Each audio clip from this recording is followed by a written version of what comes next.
দেখো আমাদের নিজেদের গাছের কুমড়ো শাক আজকে আমি কেটে একটি রেসিপি বানাবো। তো চলো বানানো যাক। হ্যাঁ জানি এটা অনেকের কাছে প্রিয়, আবার অনেকের কাছে এটা একদমই অপ্রিয় একটি খাবার। আমার কাছে এটি একটি খুবই প্রিয় খাবারের রেসিপি, তাই ভাবলাম তোমাদের সাথে ওই রেসিপিটি শেয়ার করি। যাদের পছন্দ তারা এতক্ষণে নিশ্চয়ই ধরে ফেলেছো এটা কিসের রেসিপি। তাহলে চলো আজকে রেসিপিটি দেখা যাক।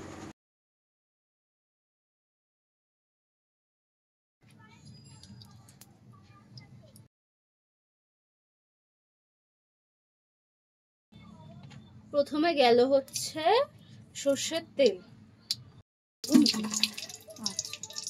এবার যাচ্ছে কাঁচা লঙ্কা ফোড়ন হিসেবে,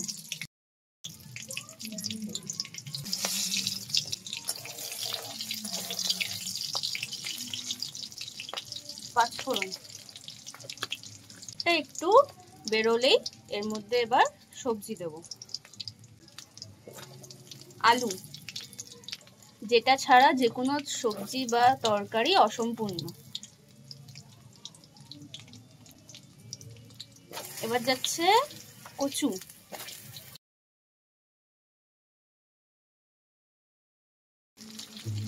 স্বাদ মতো লবণ,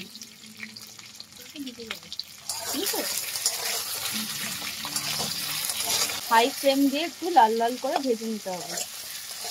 কি সুন্দর গোল্ডেন কালার করে ভাজা হয়ে গেছে দেখুন। এবার এর মধ্যে বাকি যা জিনিস আছে সবজি ওগুলো অ্যাড করব। ঝিঙে, আরো যাচ্ছে বেগুন,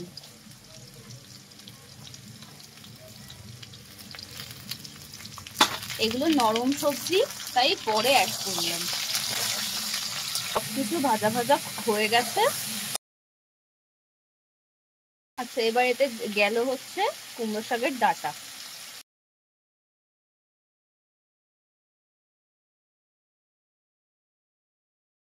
এবার একটু নাড়াচাড়া করে ঢাকা দিয়ে দিতে হবে।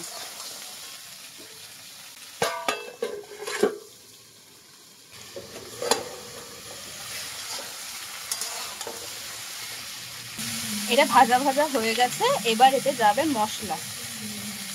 মশলাতে আছে গোটা জিরে, আদা বাটা, রাঁধুনি। রাঁধুনিটা অপশনাল, আপনারা চাইলে দিতেও পারেন চাইলে নাও দিতে পারেন, ওটা দিলে টেস্টটা দ্বিগুণ হয়ে যায়। আর বাটি ধুয়ে মশলা জলটা দিলাম। এবার এতে যাচ্ছে হচ্ছে পরিমাণ মতো হলুদ, ভালো করে একটু কষিয়ে নিতে হবে। কষানো হয়ে গেছে। এবার এতে যাচ্ছে কুমড়োর শাক। যেহেতু কষানোর সময় আমি ঢাকা দিয়েছিলাম, অলমোস্ট সেদ্ধ হয়ে এসছে, আরও 5 মিনিট তাই ঢাকা চাপা দিয়ে এটা সেদ্ধ হতে দেব। আগে যেহেতু নুন দিয়েছি নুনটা বুঝেই দিতে হবে। এবার এটা একটু নাড়িয়ে নিয়ে ঢাকা দিয়ে দিচ্ছি।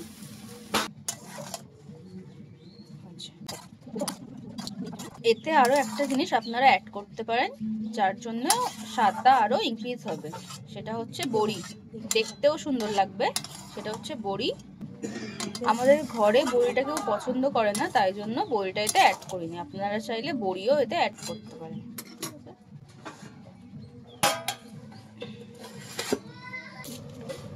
এবার ঢাকনাটা খুলে একটু নাড়িয়ে নিচ্ছি। আমি এর আগেও 1-2 বার ঢাকনা খুলিয়ে নাড়িয়েছি, ওটা তোমাদেরকে দেখানো হয়নি। তোমরা মিডিলে মিডিলে একবার করে নাড়াবে, নইলে নিচে লেগে যাওয়ার চান্স থাকে। এবার এটা অলমোস্ট রেডি। এর মধ্যে যাচ্ছে চিনি স্বাদ অনুযায়ী, যারা পছন্দ করো না তারা নাও দিতে পারো, এটা দিলে শাকের টেস্টটা ভালো আসে।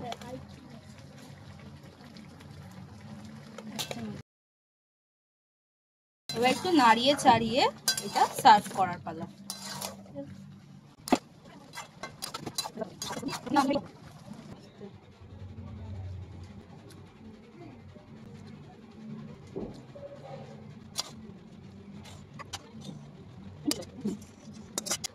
কেমন হয়েছে এই রেসিপিটা? আপনাদের যদি ভালো লেগে থাকে তাহলে আমাকে কমেন্ট করে অবশ্যই জানাবেন। দেখতে কেমন হয়েছে? এতে চাইলে আপনারা চিংড়ি মাছ মাছের মাথা যে কোনো কিছুই অ্যাড করতে পারেন, দারুণ খেতে লাগে। আমি নিরামিষের দিনে করেছিলাম, তাই নিরামিষভাবে এটাকে রান্না করেছি।